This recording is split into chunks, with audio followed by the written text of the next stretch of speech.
বাংলাদেশ প্রসঙ্গ নিয়ে কথা বলেছেন ভারতের পররাষ্ট্রমন্ত্রী জয়শঙ্কর। শেখ হাসিনা এবং বাংলাদেশের নির্বাচন নিয়ে ভারতের পররাষ্ট্রমন্ত্রী বলেই শুধু নন, বিজেপি সরকারের অত্যন্ত গুরুত্বপূর্ণ এবং পাওয়ারফুল একজন সদস্য তিনি। সেই কারণে তার বক্তব্যকে গুরুত্ব দিয়ে দেখা দরকার এবং তার বক্তব্যটা আমরা একটু দেখব। আমি তার কন্টেন্টটা নিয়ে একটু পড়ি, কিন্তু বক্তব্যটা পাওয়া যায়, আপনারা একটু দেখে নেবেন। এনডিটিভির সাথে তিনি কথা বলেছেন, দেখা দরকার এই কারণে শেখ হাসিনা প্রসঙ্গে ভারত বিব্রত কিনা, ভারতের এই বিব্রত হওয়াটার প্রভাব কি হতে পারে সেটা আমরা আলোচনা করব। কিন্তু তার বক্তব্য শুনে মনে হতেই পারে যে তারা বেশ বিব্রত। আমি আসছি নির্বাচন নিয়ে আগে কী বলেছেন সেটা বলি। তিনি অতীতের বিষয়গুলোর উল্লেখ করে বলেন, আমরা যা শুনেছি তা হলো বাংলাদেশের মানুষ, বিশেষ করে এখন যারা ক্ষমতায় আছেন, তাদের আগের নির্বাচনগুলো কীভাবে পরিচালিত হয়েছিল সেটা নিয়ে সমস্যা ছিল। এখন সমস্যা যদি নির্বাচনই হয় তাহলে আমাদের প্রথম কাজ হবে একটি সুষ্ঠু নির্বাচন করা।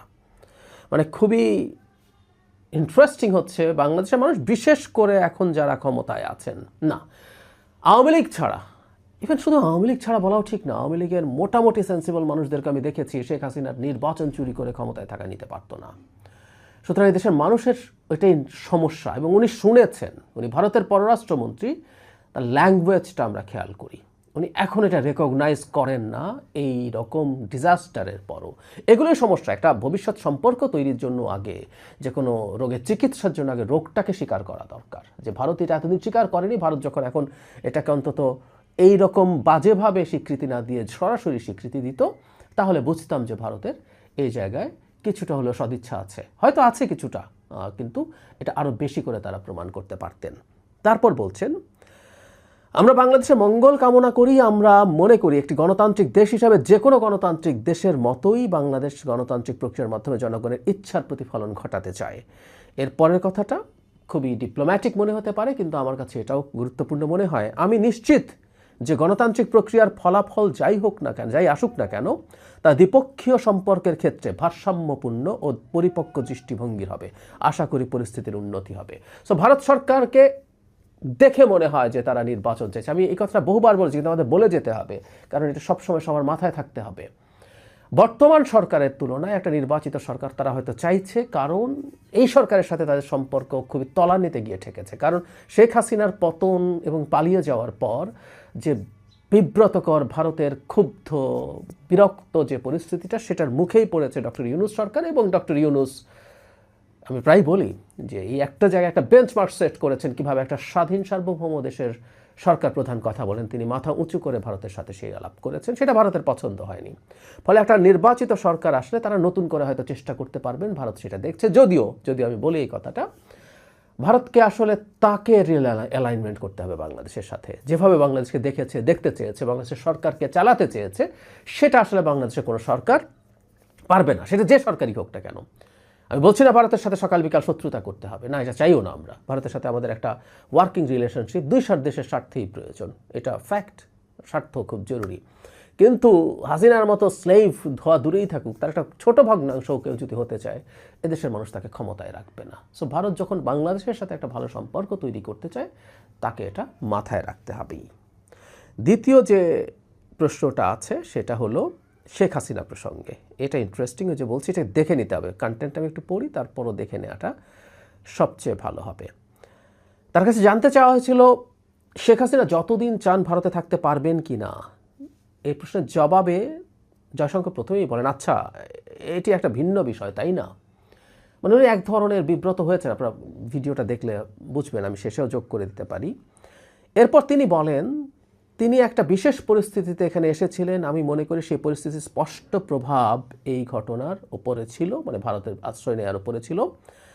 আবার শেষ পর্যন্ত সিদ্ধান্তটা তাকেই নিতে হবে। তার মানে হচ্ছে তিনি এসছেন, সিদ্ধান্তটা তার হাতে, এটা উনি অন্তত মনে করছেন, বোঝাচ্ছেন।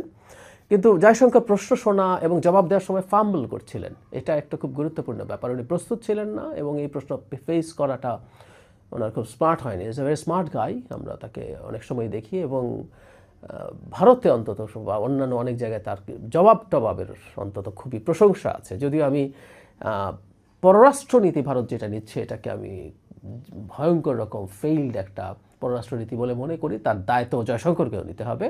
কিন্তু ওনার এই কথাবার্তা, জবাব, ইন্টারঅ্যাক্ট করার প্রশংসা আছে। উনি ডিপ্লোম্যাট ছিলেন এক সময়, তো সেটা একটা রিফ্লেকশন আছে। কিন্তু শেখ হাসিনা প্রসঙ্গে তার এই বিব্রত হওয়াটা বোঝা গেল। তার মানে আমি যেটা বলতে চাইছি, শেখ হাসিনার কনভিকশনের পর, শেখ হাসিনার কনভিকশন নিয়ে হালকা একটু সমালোচনা আছে যে তার পক্ষের আইনজীবী যথেষ্ট সঠিকভাবে সিনসিয়ারলি ফাইট করেছেন কিনা, তার সে যোগ্যতা অভিজ্ঞতা ছিল কিনা। এসব সমালোচনার পরও তিনি কনভিক্টেড একজন আসামি। একজন কনভিক্টেড আসামিকে ভারত আশ্রয় দিয়েছে। আমি প্রায় বলি যে বিচার প্রক্রিয়ার বহু আগেই একটা খুব বড় কাজ হয়ে গেছে। জাতিসংঘের মানবাধিকার হাই কমিশন যে রিপোর্ট দিয়েছে শেখ হাসিনাকে নিয়ে, ভারত চাইলেও ইন্টারন্যাশনালি বাংলাদেশকে আর খুব বেশি ঝামেলায় ফেলতে পারবে না, কারণ হলো ওই রিপোর্টটা আমাদের হাতে আছে। সো এরকম একজন মানুষকে তারা আশ্রয় দিয়েছে এবং শেখ হাসিনা ক্রমাগত কথা বলে যাচ্ছেন, হুমকি দিচ্ছেন, বাংলাদেশে অস্থিরতা, নৈরাজ্য তৈরির চেষ্টা করছেন। এই ধরনের প্রবণতা আছে। আমি এই ঘটনার পর শ্রীরাধা দত্তের রেফারেন্স দিয়ে বলেছিলাম, তিনি শেখ হাসিনা বাংলাদেশে সংঘাত উস্কে দিতে চাইছেন, বিশৃঙ্খলা তৈরি করতে চাইছেন, এটা প্রকাশ্যে উস্কানি দিচ্ছেন, এগুলো তিনি পর্যন্ত বলছেন। এবং সেটার কিছু রিফ্লেকশন দেখা যায়। আমাদের মনে থাকার কথা, রায়কে কেন্দ্র করে কিছু ঘটনা ঘটেছে, কিছু গাড়িতে আগুন দেওয়া হয়েছে, মানুষ মারা গেছে, সেগুলোকে তিনি ইন্ডিকেট করছেন। সুতরাং ভারতের এটা একটা বিব্রতকর পরিস্থিতি আসলেই আছে। একটা আলাপ ছিল যে শেখ হাসিনা ভারতে আর থাকবেন না, বা ভারত চাইছে না ভারতে আর রাখতে। ভারতের ফেভারেবল কোনো ছোটোখাটো দেশ, অনেক বেশি দেশ আসলে তাকে আশ্রয় দেবে না। শেখ হাসিনা আগে চেয়েছিলেন ব্রিটেনে বা ইউরোপের কোনো দেশে যেতে। কোনো দেশ আসলে এই কাজটা করবে না, মধ্যপ্রাচ্যের কোনো দেশেরও করার কথা না। কারণ হচ্ছে বাংলাদেশে যে কাজ তিনি ঘটিয়ে গেছেন, তারপর বাংলাদেশের সাথে একটা সুসম্পর্ক যারা চাইবে তাদের জন্য এই কাজটা সহজ হবে না।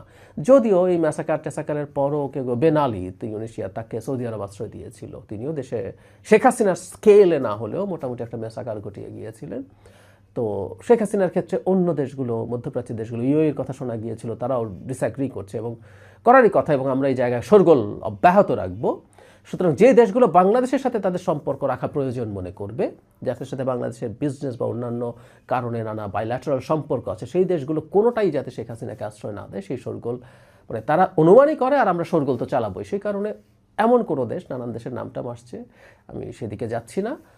আমি ধারণা করি যে ভারত সম্ভবত শেখ হাসিনাকে ভারতে আর থাকতে এনকারেজ করবে না। শেখ হাসিনার ইচ্ছার কথা বলা হচ্ছে, কিন্তু তারা ইনফর্মালি শেখ হাসিনাকে সম্ভবত ভারত ত্যাগ করে অন্য কোথাও যাওয়ার কথাই বলবে।